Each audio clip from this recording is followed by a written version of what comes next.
Hi, guys. Welcome to the Seeking Heaven Near Death Experience and Other Phenomena. I'm your host and a six-time near death experiencer and evidential psychic medium, Tamara Calder Richardson. And tonight we have a very special guest from the UK. And if we're running 5 minutes behind, it's because somehow either me or him or probably me got our wires crossed, but we're here. So, Simon Bown is a past life regressionist. And he really knows a lot about not just that topic, but also the afterlife. I know he also interviews a lot of people, such as near death experiencers, on his podcast, which is the Past Lives podcast, which I have one of his really cool, groovy t shirts that you can get on his site and also listen to his show as well as be a patron. So thanks for being here for the live chat. That's great. It's great to be here. It's nice to talk to you.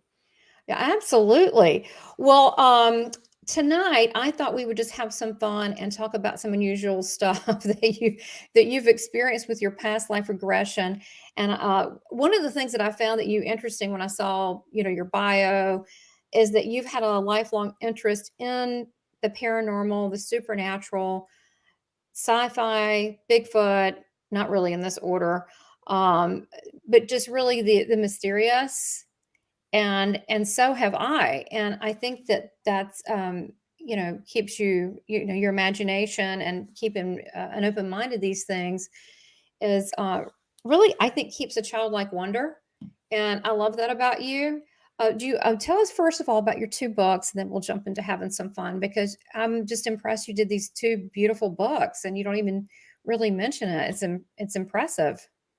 Yeah, but I don't think what I do with the podcast really fits in with being a science Yeah. fiction author. So I'm just going to grab the books here because Yeah. there's this one here, which is short stories and my novel. And Let me pull I it don't- back. Hold on. Let me pull it back a different view so they can see it. Okay, my fault. Oh, now you can see it. Okay, let's do that again. Okay, Immortal Suicide. yeah, Okay, and that's then the novel. that's your novel, the sci-fi novel, and the other one, so we can see it again better. November Asteroid. So that one wasn't that the compilation of different sci-fi stories? Yeah, lots of short stories in there, and it's great fun to write this stuff. So you just let your imagination go and. I try to write stuff that is different. That's not your standard stuff, but it always comes out being, just the usual science fiction. But I enjoy it. Well, it's funny. You were saying, which one was it? You said you saw an episode. I think you said Star Trek, and you thought, I can do better than that. Which one was that one? Was that your full novel? Is that the one you were talking about? No, that was one of my short stories, but that's how I Okay. started out because, I used to really like Star Trek: The Next Generation when it was, when it was coming out, when they were making it, and there was series after series. But every now and then there'd be an episode that just didn't seem very good. So I like to mess about with it. And I do it now. My daughter was watching Sherlock yesterday, and I kept on teasing her and saying, "When are the aliens going to come in?" That's funny. Did they? No. Aren't they creating a new? No, there's a. Actually, there is a. I think it's made in England. It's on Netflix, but it is a series. What is called Sherlock Holmes, but it's more supernatural and it's got creatures in it. Yeah, I think there's a series called The Irregulars, Yeah, that's and it. Doctor Irregulars. Watson in it. Yeah, yeah, Yeah. So, well, I'm saying hello to everyone that's popping in. We have different people. Mark Ferrantino, I got to tell you about him, and I'm going to say, hey, there we got Kristen here. Hello, Kristen, new creation, and then we've got Clay, and I think Wendy Rose Williams is going to be joining us too, and then people are starting to pop in. So I'll say hello to them as they're popping in. But I'll say hey to Mark because I think Mark and you would hit it off. But Mark is the book that I was telling you about that he finished Einstein's book on relativity. And so he wanted, he loves all the same kind of stuff you do today. So I said, we had a Zoom earlier. So I said, join us for the chat today. So yeah, he was the one that we met in this crazy way, and I ended up doing a reading, and Einstein came through, which was something he needed to finish in his book, which is crazy.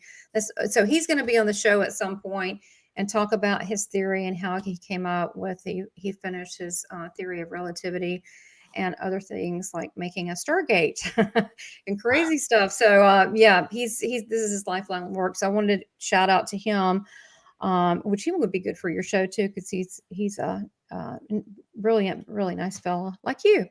And so Kristen, Clay, anybody questions that you have?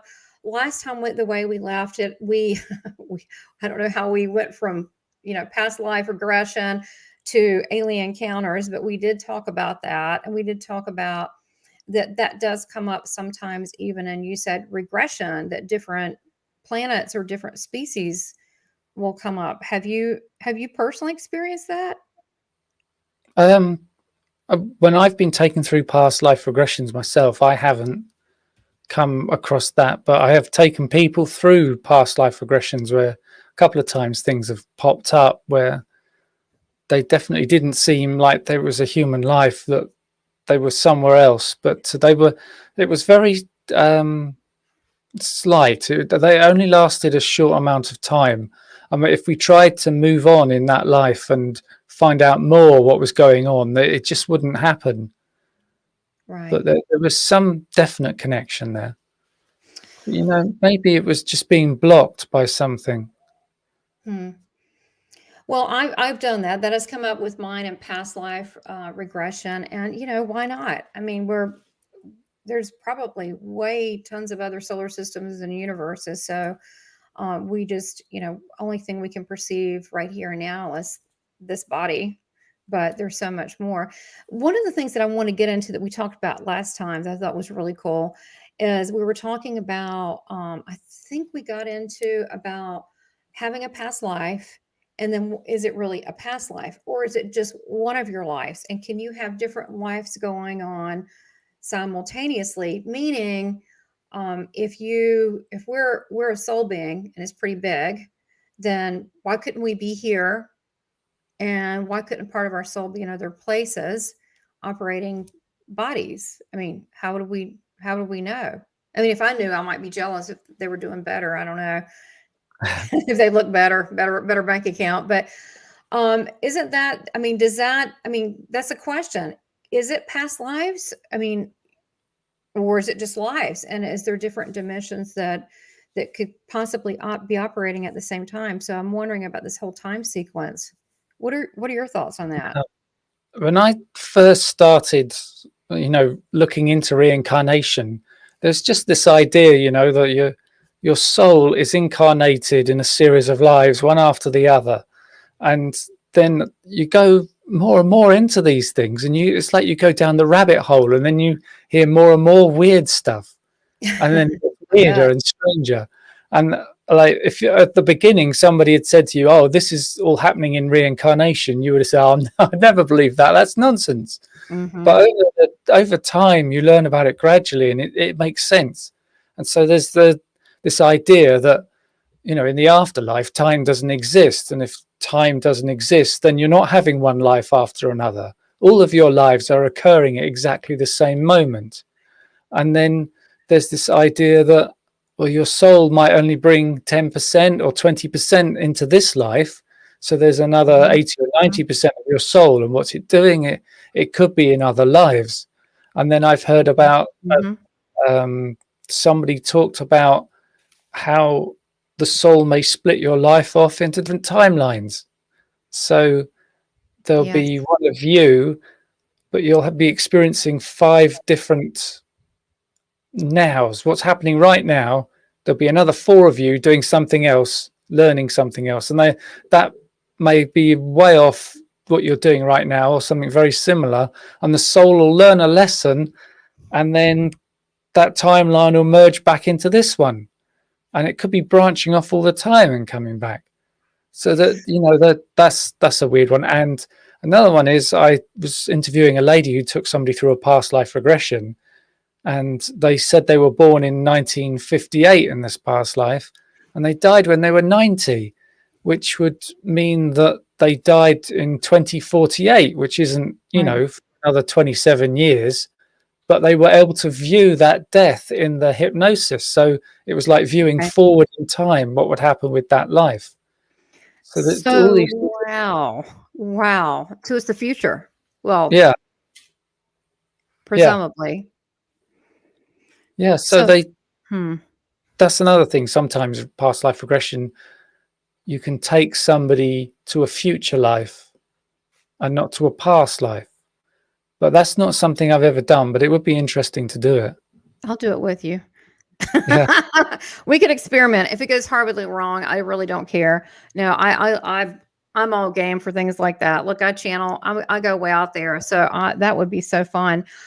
Yeah, you're right. It reminds me of, and you were talking with Kirsty Salisbury of Let's Talk Near Death, which I adore her in New Zealand. And you were I came across you on the Facebook, and you were having a chat, and then I was talking to Kirsty. It's like that movie Sliding Doors with Gwyneth Paltrow, and she was having multiple I guess, okay. She was the same carnation, but she had different dimensions, different selves, that she had the same people in the lot in the life, but she would make different decisions, Yeah, it was different timelines. It different was kind of timelines. it was a love story, wasn't it? Because in the It end, she was. still got up with that guy, and Yeah, it right at was. the end, when they got in the elevator, and there were those sliding doors again on the elevator, Yeah. one of the timelines, she still met him. Yeah. So it was kind of like, and people, we ask, like, did I do the right decision, or did it take me off the wrong path? But what I liked about that movie, no matter decisions that were made, they ended up to the one that was supposed to occur, which is kind of cool. So we have a bunch of questions here. So let me go, let me go through these. Let's see. So we have Mark Ferrantino, and okay. Do we have a beginning, a very first past life? Like it had to start somewhere. Yeah, yeah. Well, yeah, it would do, wouldn't it?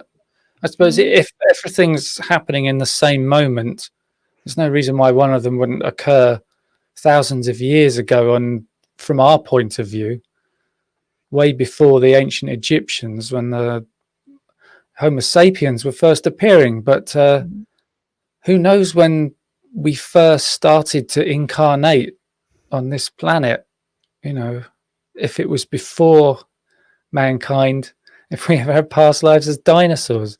I've never Hmm. come across that. I've never come across somebody who's had a past life as any type of animal. So I don't see. I've never heard of somebody saying that 50 years ago they were a cat or a dog, and now this time they incarnated as a person.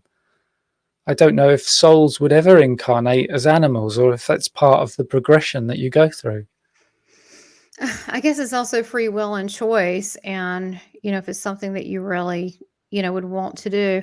I ran a past life before, I've run a lot of past lives, and it was a caveman situation. And I was in a cave, and we had a fire.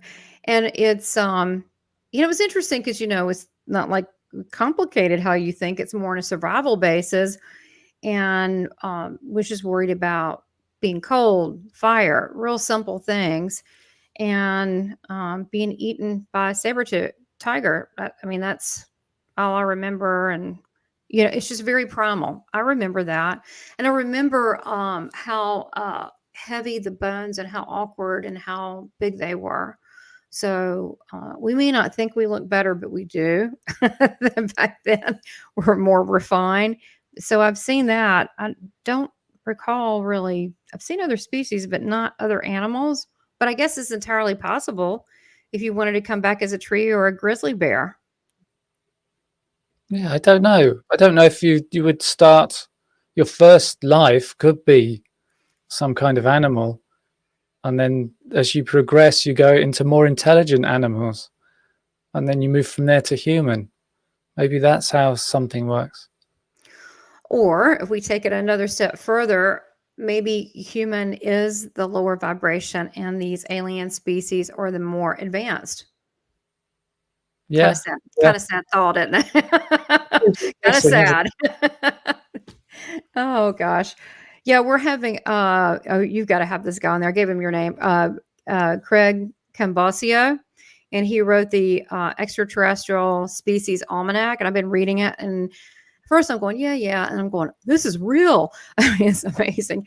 It's 82 aliens he explains in there, and he goes into all this time stuff and different things. So apparently humans aren't that high up. So all right. So here's another question. Do multiple past lives come in succession? How are they tied together, time or similarity? So it's similar to what we were saying. Does it, I guess my question on that would be, do you see that it's linear, or do you see that it's layered, or do you see or can it be all of those? Yeah, I think it can be all of those. I think it depends on what your soul needs. Because this one I was talking about earlier, this person said they were born in 1958. It was a situation where they went through a past life and they died, and they were in the afterlife space, and their spirit guide said to them, you messed up. You didn't learn the lesson you were supposed to learn. You've got to go back and do it again. And so they said, okay, now I'm born and it's 1958. And they said, well, hang on, the life you were in was born in like 1948. So that means you're in two lives at the same time on planet Earth. I haven't heard of this before. And they said, yeah, that's it. I've come back to Earth to work on this lesson again, to try and learn this thing to advance my soul. So that was parallel lives in that case. Wow. Okay. You're right, because that is unusual. What about, have you had any near death experiences come through, like you're running a past life, but instead you run, because in a way you do come back. You're kind of like resurrected. So but you do it all in one life. That's the timeline. Yeah. I mean, I haven't I haven't regressed somebody who's had a near death experience. I think there's somebody who's talking to people. There are people, who have heart attacks or have something that causes death and they're resuscitated and they don't have a near death experience. And there's somebody, I don't know who they are, a hypnotherapist who is regressing those people back to their point of death and discovering they did have a near death experience. They just don't remember it. Yeah, And I then, would think that's the case with a lot of people. They just don't remember.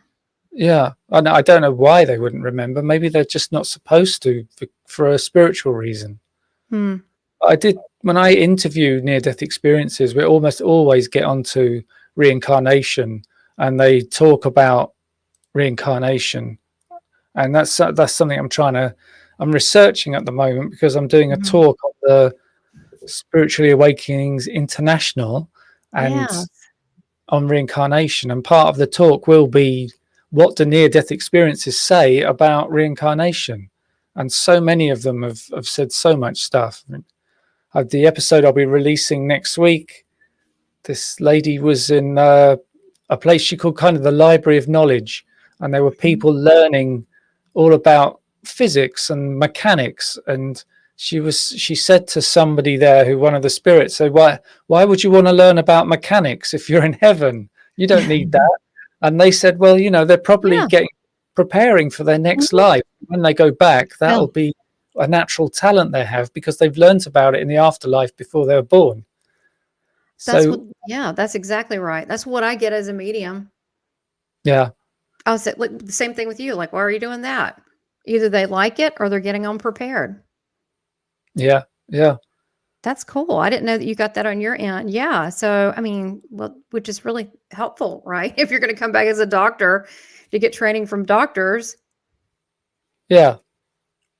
All Or a right. musician, you Yeah. study the instrument before you're born. Oh, wow. Yeah, exactly. And people that come in that are like child prodigies that that play Mozart at 4 years old. They had to learn somewhere. It could be soul memory, or it could be they were taught before they got here.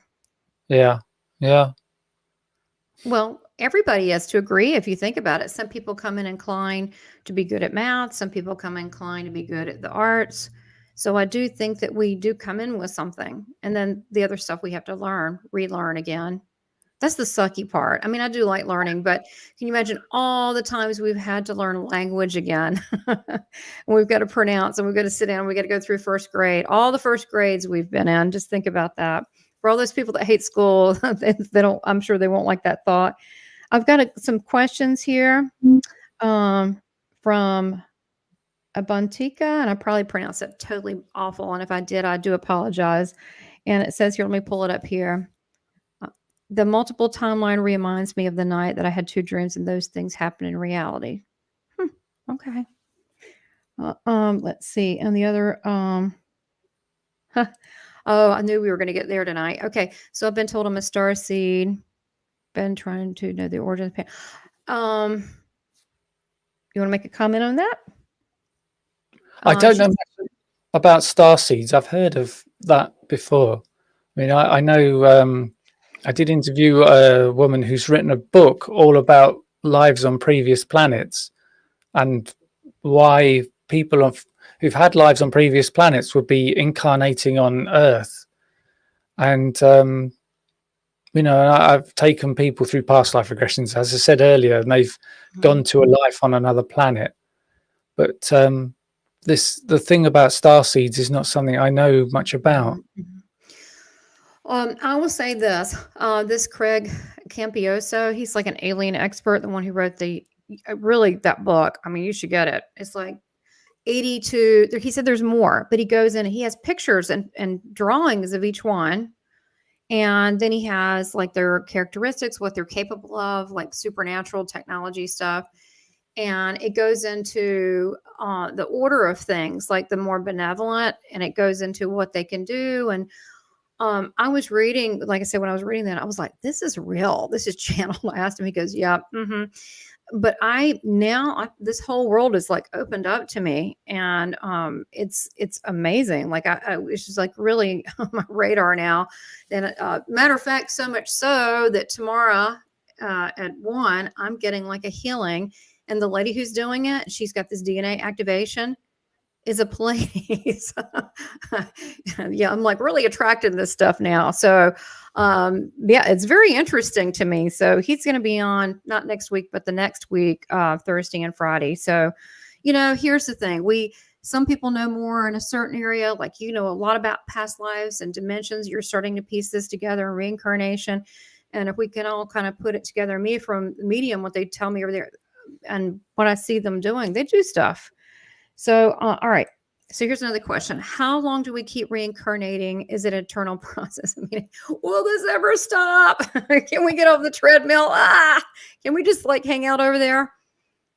Well, the idea is that you will be incarnating to learn about being human and experiencing everything there is to experience about being human. And there's also karma, which gets involved, which, you know, is about balance. But once you've learned everything you need to learn, then you can move on. You don't have to come back here. There are some souls, I believe, will choose to come back here, even if they don't need to, because they want to help out in some way. But yeah, it doesn't go on forever. Yeah. And then, you know, one thing that I hear a lot is, oh, you're an old soul. Well, you know, this is my opinion. You know, can't prove this, but I think we're all old souls. I think some people get it and some people don't. And some people may need to, you know, revisit things a lot more than others. But I think we've been here a very long time. That's why when you see these period movies, you know, different time periods in history, and people identify with it. And especially like I've noticed, like with rape scenes, that not only does you think, oh, the women, oh, they don't want to see this, but the guys, they get just as upset. Now you could think, well, they could have been a perpetrator in the past, but they could have been the woman in the past. So, you know, I think we remember somehow. And that's why some people are like, oh, that seems so familiar. I really like that. Star Wars, big following. People love that. I think it's a memory. I think they remembered it and they just can't get enough. Yeah. And so, which, you know, you think, is that the future? Well, for us, it might feel like the future, but I don't know. It's a time. I don't know when it is. All right, let's see. Here we go. Have all your regressions that have, this is from Clay, have all your regressions that you've done been limited to this planet? Yeah, they have pretty much, apart from those other two that I did. And when I've gone through past life regressions, I've never gone back to a past life on another planet. But I believe it comes up quite regularly. And sometimes hypnotherapists who have no interest at all in taking people through past life regressions, their clients spontaneously go to past lives. And, you know, they're not even trying to get them into a past life. They might just, somebody comes and they've got some problem, you know, maybe physical, a problem with their knee. And they say, Mhm. okay, let's go back in time. Let's go back to the source of this problem. And then they suddenly say, well, I'm in the First World War. I'm a soldier in the trenches. And, you know, the hypnotherapist has no knowledge of how this all works and no training in it. And they might not know how to handle that. But I don't try and ever take people back to past lives on other planets, because people contact me mostly for doing past life regression therapy. And so they'll have something in this life that they want to work on. And we target that and we say, let's go to a past life where this started. And so if it's a human emotion, then it's probably going to be a human life that caused it. Same thing with a physical problem. Okay, so that's how usually your clients contact you. They say, hey, I keep having the same issue with every woman, every man, whatever I meet.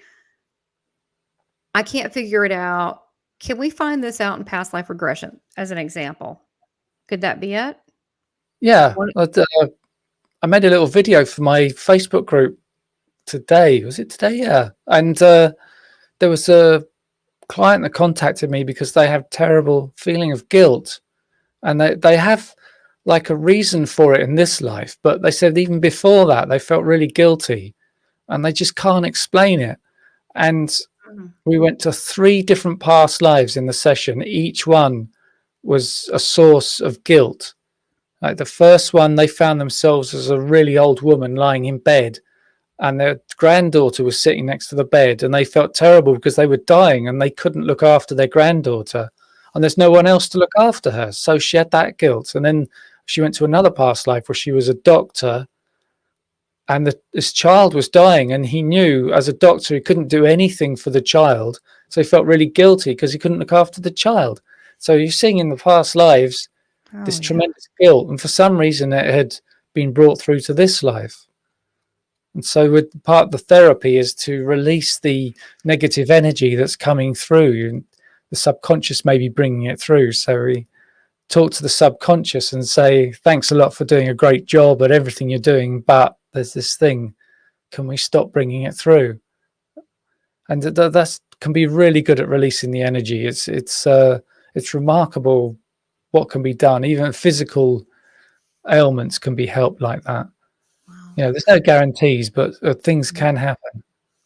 Do you think that, like in this case, this example that you gave, that something could have triggered it? There was a trigger thing that started it, or did they come in like this? They said that they'd had this feeling before the incident that they feel really guilty about now. But that I asked them when did it start, and they talked about that, and I was thinking, well, if that's the source of the guilt, then it can't be a past life origin. But she said no, before that I also had this feeling that was, you know, always coming up in me. So it's interesting how, you know, that those past lives were so detailed and there was so much emotion in them and so much kind of connection to this life with that emotion. And it also she came to me because her brother listens to the podcast, and she'd never listened to a podcast like this. She knows nothing about reincarnation, no interest in it at all. And she looked so bewildered at the end of the session, and she said, I don't know what just happened to me. I don't understand what was going on. So whatever happened? I mean, did she see it as real? I think that was one of our questions too. I'm trying to tie in the questions to, kind of what we're talking about at the time. I think that was one of the questions. Let's see. On the whole, how do your patients respond to realizing they've had a past life? So that fits that because you're saying she didn't know what to do with it. I mean, did she not believe it? Is No, that what I think she was very open-minded. I don't think she would have done a past life regression if she wasn't sort of, open-minded to it. But she didn't really know much about it. But, on the whole, 99% of my clients are interested in it and understand it and have an idea of how reincarnation might work. So they would expect to have had a past life. So on the whole, there's no one surprised really. Oh, they're not? Okay. So they Yeah, they they kinda go in knowing something is there. It yeah, still must be kinda shocking, or do you think that most people are kind of, I mean, it can be, you know, how some people are addicted to getting tattoos or eating ice cream. I mean, this can be addictive, this past life thing, because you're like, "Whoa, who knew all that was sitting there?" And, I mean, it's like, where does it end? And I don't think there is an end. I think we're complicated. yeah. It's I mean, I think people do past life regressions because they're getting a push to do it. It's like the spirit guides are nudging them in the back from like the spirit world and saying, go and do this thing. And people come to me quite often saying, I don't know why really, but I've just had this feeling I should do this now. And I think that's their spirit guides pushing them to it. Yeah, I agree, for their own soul's development. And then we've got Avantika says she Googled and found out that in that Iran in ancient times she was called Assyria. You know, it's so funny. Some people do remember names. They do. They remember. Some people come in remember and they don't need that, which is amazing to me that their forgetter mechanism doesn't work. Let's see. Let me see what other questions we've got. Quite a few. Um, let's see. I'm good. I'm glad I pronounced that right. She said you pronounced it right. Good. Um, okay, let's go back. I'm skipping around, but let's go back to the process of a past life. So people watching that are interested, because they can totally contact you and you do a little evaluation so they feel comfortable and you explain the process. And, you know, Yeah. so how would that work? Well, the process for uncovering a past life, there's different ways of doing it. There's a technique called effect bridge, where you would it's like if somebody comes to you and says, I've got this terrible pain in my knee, and then you would take them into the hypnosis, and then you would say, okay, now we're going to regress let's go to the source of the pain. When did it start? And so you use a bridge to get to that point, and they may say it was the childhood, or they may say it was in the 17th century. There's other idea that perhaps it's your spirit guides that choose for you which lives you view, which Mhm. lives are best for you now. And with the lady who had these three different lives where she was very guilty, it was like the spirit guides had thought, right, we got to find a way for her to be relieved of her guilt, and we'll show her these lives. And then that it's just knowing it, giving her that insight can help relieve it. And also, when I go through the kind of negative energy release process, that helps as well. And so you can lighten the load just by knowing about something, can't you? You know, it's the emotional release, because Right. sometimes people will get very emotional and there's a lot of tears during the hypnosis, but that's a kind of energy release and they feel Release much better good. after. Yeah, yeah, Well, absolutely. Because I think as a soul, people know certain things are sitting there, but that's where they need someone like you, a specialist, to get to it because they can't. And, you know, so they can release it. But I think I'm with you. I think it's our guides that are set up to give us the thing that we need so we can get rid of it. So it doesn't. So now we put it in a normal category. Oh, yeah, okay, that happened. And not being so tied to it emotionally in this life. And then Bentica was talking about some that she has memory of running up a mountain to save a girl who was with me and screamed, Assyria. Does that have anything to do with past life? Never heard of that name before. Probably. You can see Simon and yeah, find out. You can, you know, if that's what your guides want to run, yeah. It you could. know, go ahead. I was saying it could be a past life memory. There's, you can't be sure, but if you have a memory of that happening, but you've never actually been there and done that, then where's that coming from? So, Mhm. It might be your spirit guides are showing it to you for some reason, or it might just be spontaneous, or it What do might you just mean spontaneous? What does that mean? Just uh, you mean an instant memory? yeah, yeah. Okay. Or it might not. It might just be your subconscious. I mean, who knows for sure how it works? You know, we'll probably have to die and get on the other side to see what happens there. I think it's probably very weird. Hmm. So there's so many things and so many past lives. So it's really the ones that we didn't learn from or we got hung up on, I guess, are the ones that seem to come up. Correct? Yeah, there can be a massive emotional trauma in the past life, and for some reason, it doesn't get left behind. And the way I do the energy release is to ask the subconscious to stop bringing it through because we don't need it anymore. It's not helping because your subconscious is always trying to help and it's always trying to do the best for you. And it brings through all sorts of things from past lives, but occasionally it doesn't quite get it right and it will bring through something that's not helpful. Right. That makes sense. So really, so it's like a highest good thing. What's going to help them? Their highest good on their path. If not, Yeah. you Yeah. let that go. I think that's great. Actually, that sounds like what a lot of light workers do. This is for the highest good, whatever their process is or healing or whatever they do. And so Clay says, I see you use an incident or an issue to connect with past life. So that's how you start it. Usually the Yeah. person comes in with something that so you never have someone say, let's give it a go. They usually come in with an issue. Yeah, I mean, I'll offer two different ways of doing a past life regression. Sometimes people don't want therapy, but they're really interested and they want to see what comes up. So if they Okay. want to do an exploratory session, then we can do that. And we won't use the, what would you call it, the therapeutic terminology when we go into a past life. It'll be more open and not so targeted, and we'll just see what comes up, you know. And I did a past life regression a short while ago, and I was helping out students who were being trained to do past life regression, and they were practicing on me. And so I did a whole load of them in a row. And I did the last one I just went straight into this space when my spirit guide was there. And she just said to me, why are you here? Why are you doing this? You don't need past life regressions. You've done enough now. And it was like she was kicking me out. Like, you're trying to get in the club and they're saying your name's not on the list, you're not coming in. That's funny. That's an unusual one.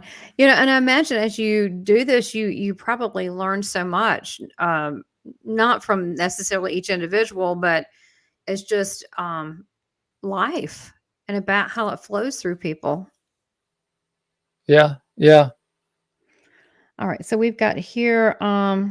Okay, okay. There's some more that's come up. Okay. This is a good one, and I'm gonna get to yours, Mark, too. Okay. I'm trying to do them in the order of the flow.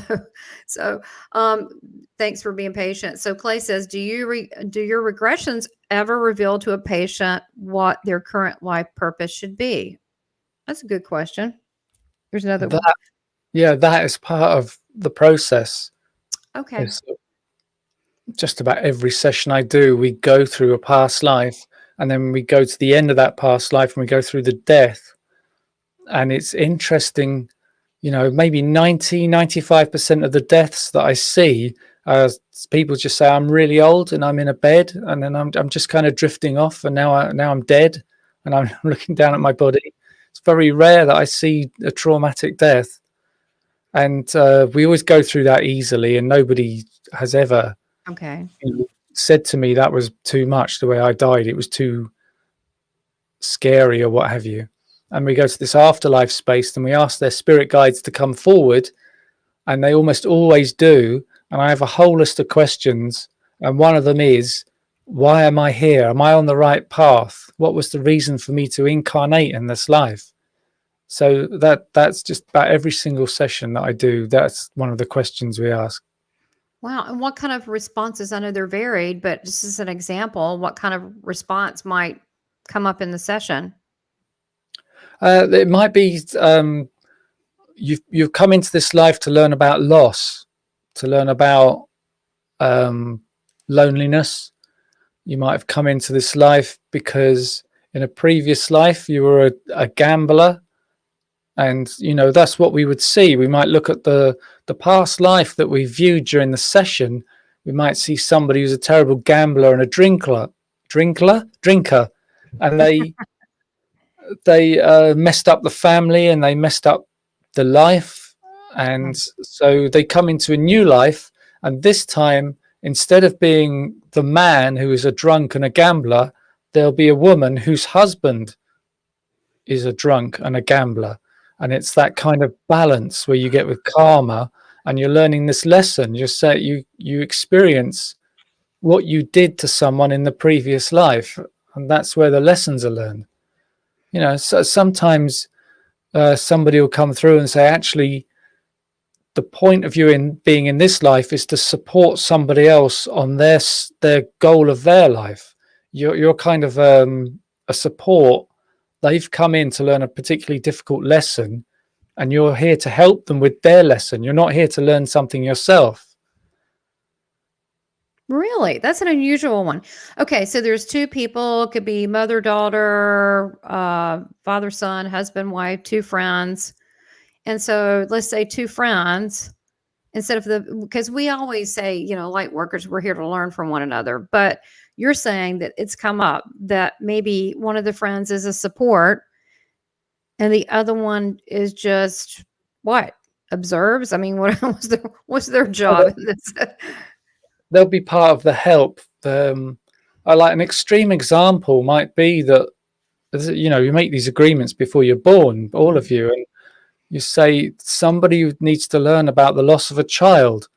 So one soul will say, all right, I'll be born, I'll be your child, but we know that I'll be dying when I'm still a child. So I'm just coming in to help you learn about losing a child. I'm not actually coming in to learn something myself. Oh, so there it's kind of like you have homework in school and you already have the homework, but the other person hasn't finished theirs, and you go, no problem, I'll help you with your homework. Kind of like that. Yeah. Okay. All right. So that's interesting. I've never really, that opened my eyes. I've never really thought about that because I always thought there's an exchange.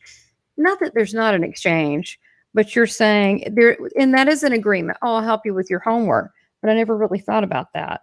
Okay. I always thought it was a tit for tat kind of thing, and maybe not so much. All right. So we have some more questions here. Let me get to them. We've got Laura joining us. Hello, Laura. And okay. Let me go up to Mark Ferrantino. Did we reincarnate in soul groups with family and friends? So based on what you just said, Simon, that we have, well, you didn't say all this. I'm summarizing plus what you said. So we have people, we say Team God on the other side, and then we have a support system here, and then we have people around us that we agreed to play this game of life. And some people, they're here for different lessons. Why is it that, are they the same soul groups every single incarnation? How does that work? Well, yeah, this is something I'm interested in, and I've asked guests on my podcast about this as well, because I've wondered if you become part of a soul group for a certain amount of lives. I was going to say a certain amount of time then, but if time doesn't exist on the other side, it's maybe there's a group that works on a particular thing. There's a group that has a broad aim, right? This group's going to work on loss. So you all work together to have these lives where you learn about all sorts of different types of loss in life. And then maybe some of you will go and join another soul group somewhere else that is working on some other lesson. But there may be a core of people. I mean, I wouldn't say that if you look at your closest families, say you have brothers and sisters and a mother and father, you couldn't say for definite that they are in your soul group. They may have come in from somewhere else to learn something else. I had a guy who went through a past life death and went to the other side, and he said that he was in this space. It was this wonderful kind of countryside, and there were trees. And he said, I can see my grandmother by the tree, and she's waving at me, but she won't come any closer. And the spirit guide said, well, she's actually not, she's not in your soul group. She's not close to you as a soul. She kind of came in as your grandmother almost by accident. It was just a coincidence, and she was helping somebody else with something else. And so even though there was that close bond in life, on the other side, she wasn't in the soul group, and so she's kind of keeping her distance. That is really fascinating. So I wonder if that accounts for, Simon, people that are in your family that they feel like you maybe like strangers, or you don't have a connection. It's not that you don't care for them, but you're like, are you sure we're from the same family? Like, I don't even energetically understand this. And that doesn't mean there's they're bad people or you're a bad person. It's just that or is that part of the lesson? um um there's certain people that I can meet now. Let's say, for example, I mentioned Leo. As soon as I met him, Leo Bonomo from the UK, he's on here. Our interview was really good. We had a lot of laughs, but soul family, I knew it. He goes, I said, what is it? You're like a brother. He's like, soul family. I said, really? He said, yeah. I was like, I knew it right off too. So, why is it? Because he's in the UK. I'm not here. I mean, so why is it your soul family so freaking spread out? And then you have family that you're around that maybe you don't always jive with. How does that work? What you see in session? I don't know. It's that, so much of this stuff, when you first start getting into it, you don't realize how complicated it is. It's complicated. And it may be, that as a soul group, you agreed on the life you were going to live before you were born, and you sat down with him and said, okay, I've got to learn this lesson. And he says, well, I've got to learn that lesson. I'll go over here and I'll do it over here with these guys. And, we can meet up later on. And, when you've learned a lot of your lesson and I've learned a lot of mine, we can go for a coffee. I think so. I think there's, it's funny. I've met people and I just have an instant love, and I know that I know them, but I don't have a sense of panic or anxiety. I'm like, no, they got their thing going on. I got my thing. We'll join up later, have the coffee or whatever. Yeah. And I agree with you, because I've felt that with people. Like, I know it's there, but I also know they're on a different thing right now. And it's okay. And I think that that's important too, is that we have to do our thing. Other people have to do their thing. So we can't become too obsessed with, just what we want to do. All right. So Laura's saying, yes, my family's taught me a lot of lessons. Mine is too. Okay. So we've got a lot of questions are popping in. All right. I have a question. Is it always necessary to suffer? Why do some people sail through life and others don't? Obviously, like, I've always understood suffering and working through things, and the people that my clients do too, because we're working on ourselves.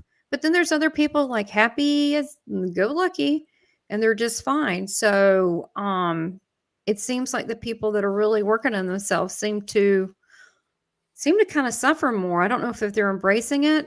Can you make sense of this based on your experience so far? Well, I don't know if everybody is just sailing through. The different people come for different lessons. I mean, you might look at Mick Jagger and the life he's had, or Paul McCartney making music and traveling the world and making so much money. And it looks like, that's a real cool life. How could you be unhappy with that success? But then you do hear about people who are tremendously successful, and after a few years, you suddenly find out that actually they're having a terrible time, and I have found, when I was doing general sort of hypnotherapy with all sorts of people, and I was working on phobias and helping people stop smoking and weight loss and all sorts of things, that these were people that you would meet in life, maybe at work, in the office, or through social contacts, and you'd see them and you think these are just people, they're just having a happy time, they're perfectly fine. But actually, when they're at home, when what's going on in their private lives, there could be some really unhappy things happening and they never talk about it. And Yeah. I remember seeing a picture on Facebook. There are all these people with huge happy smiles on their faces, and it said underneath, this is what depression looks like, because they put this front up of being so happy, but actually they could be so depressed and having such a terrible time. So Got it. people put on a front. But also another thing I have asked people about, which I thought was, why is there suffering in the world? And will the human race always need suffering?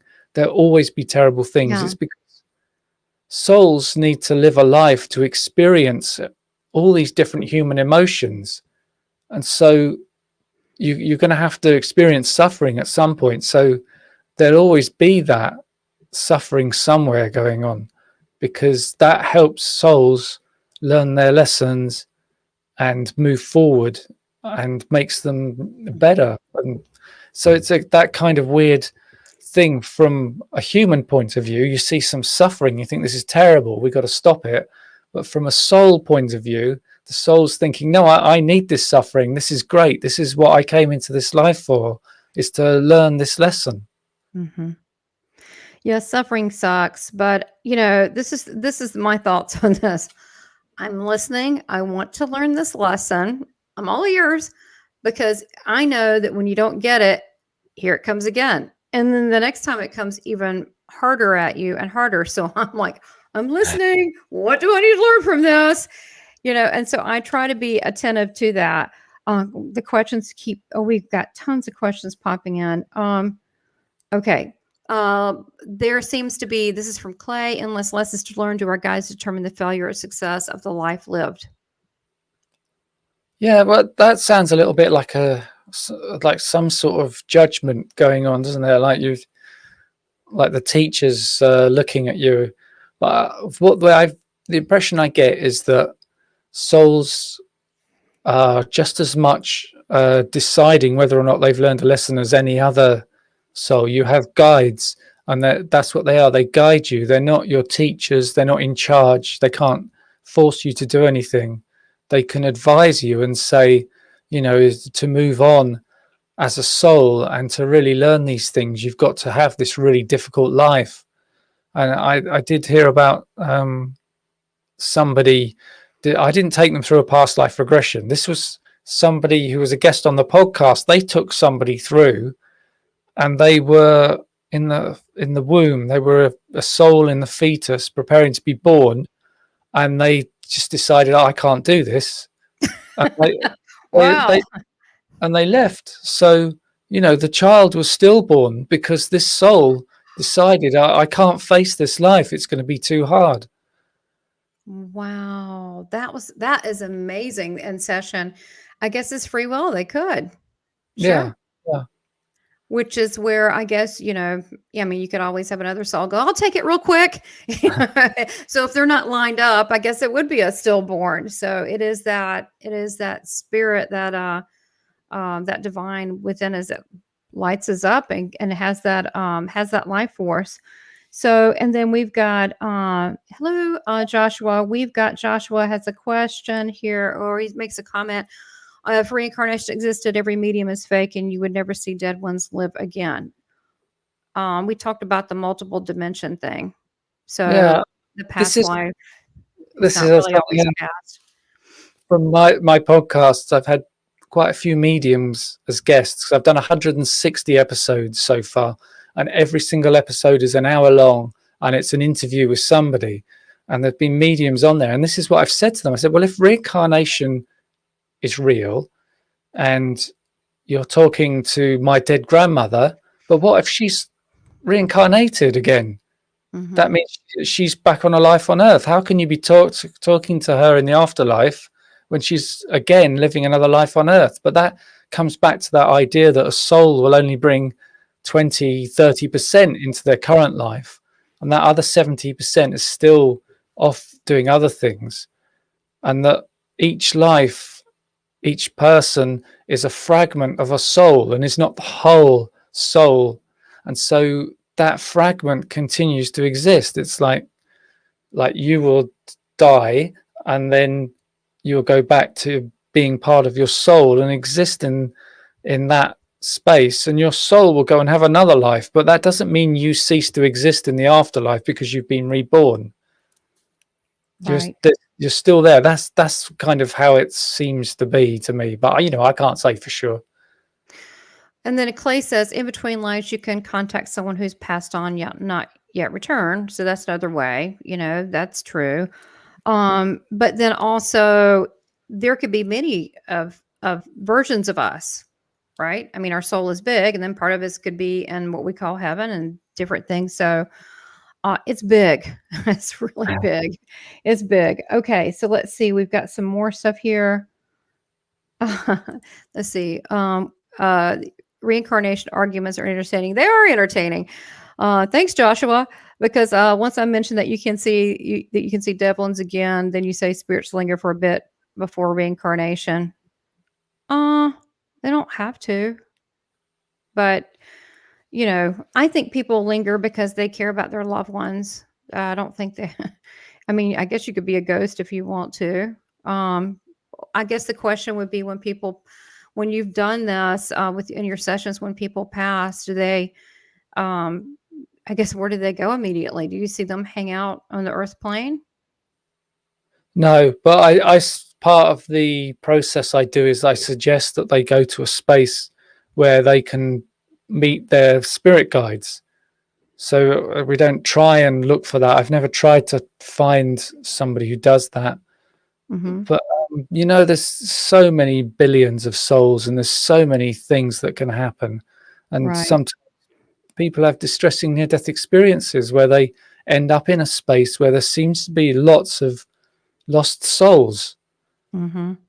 But this idea that we continue in the afterlife while our soul can be reincarnating in lots of other lives at the same time doesn't seem so odd when you really go down the rabbit hole and learn so many different things about this.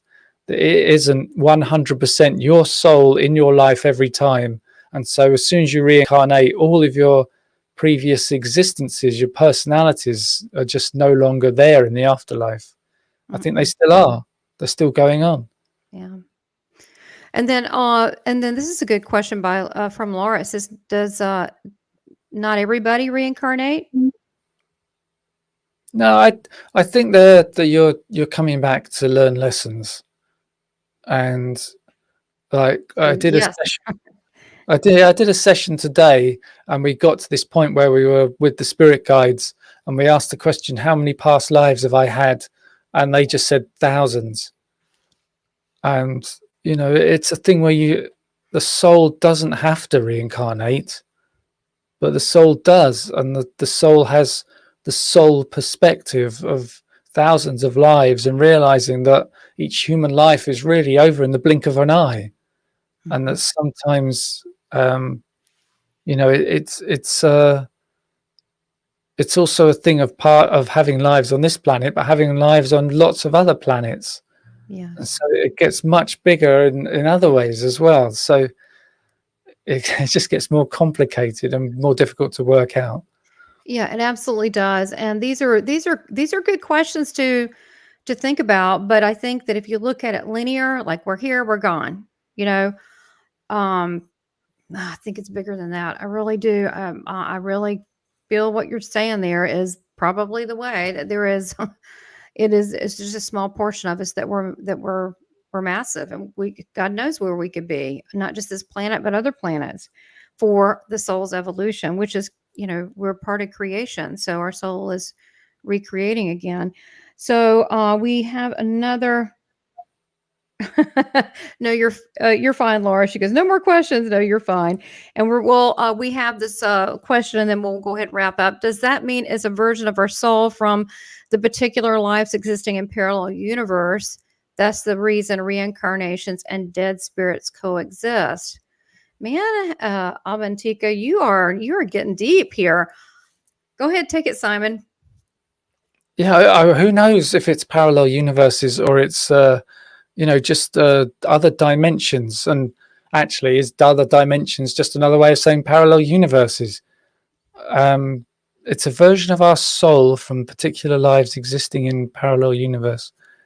Yeah, it seems like the soul is something that's incredible and really something we can't fathom. I did. There was a past life regression I read about, and the guy was saying that he got to this afterlife space, and he saw some angels, and he was just in awe of these angels, and he thought these are the most incredible beings, and I'm this funny little guy who's in front of these angelic entities.